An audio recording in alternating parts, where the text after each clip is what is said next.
Oshi no Ko looks like a colorful idol anime, but calling it a kids' show would be a serious mistake. Season 3 goes deeper into manipulation, scandals, violence, relationships, and the darker side of show business. So why does an anime filled with cute idols carry warnings that should make parents think twice?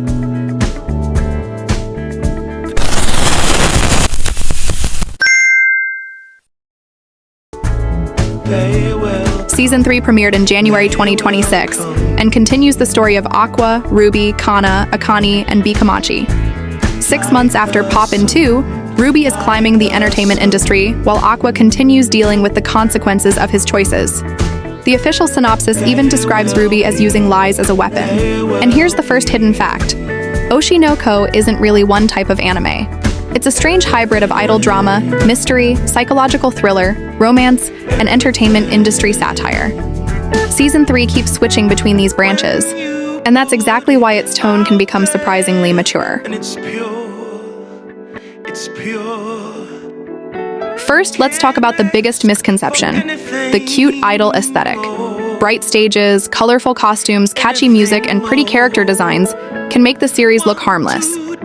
But Season 3 deals with adult themes, violence, sexual references, scandals, and complicated relationships.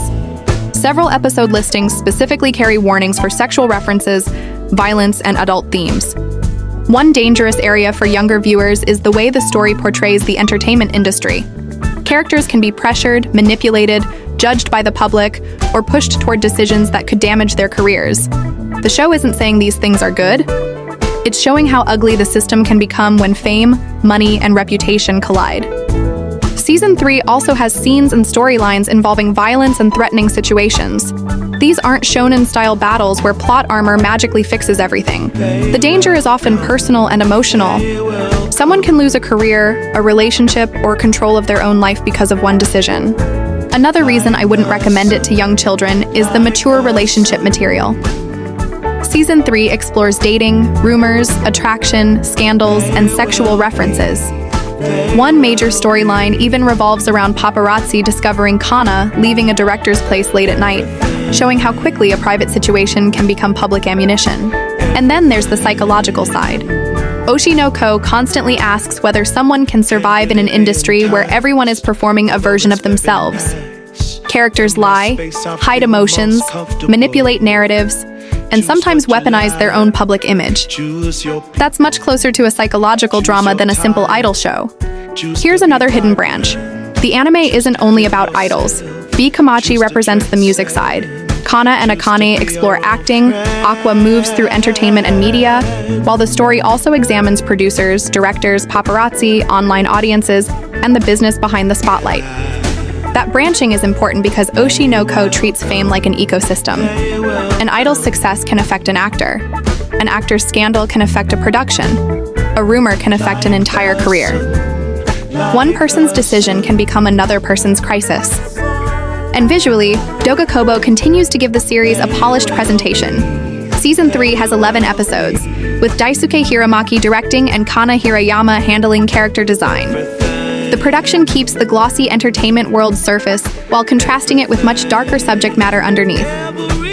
So here's the real hidden fact. Oshi no Ko uses the language of a flashy entertainment anime to tell a story about exploitation, identity, obsession, and the price of being famous.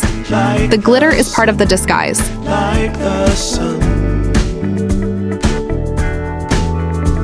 The hardcore anime community seems especially positive about Season 3's storytelling. Fans have praised the tension, emotional impact, music, and production, with some calling the season a peak for the series. One Reddit discussion even highlighted how consistently the season created goosebumps and praised its opening and ending songs. But the fandom isn't completely unanimous. Some viewers are concerned about where the story ultimately goes, while others think the darker character decisions make the series more compelling.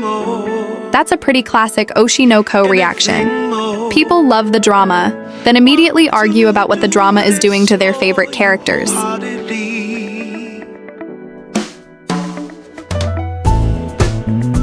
So, should children watch Oshi no Ko Season 3?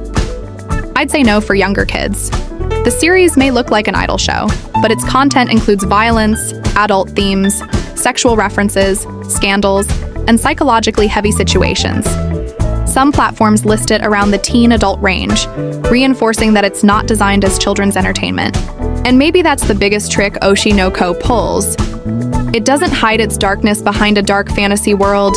It hides it behind glitter, idols, smiles, and perfect stage lights. The brighter the spotlight becomes, the more clearly you can see the shadows underneath.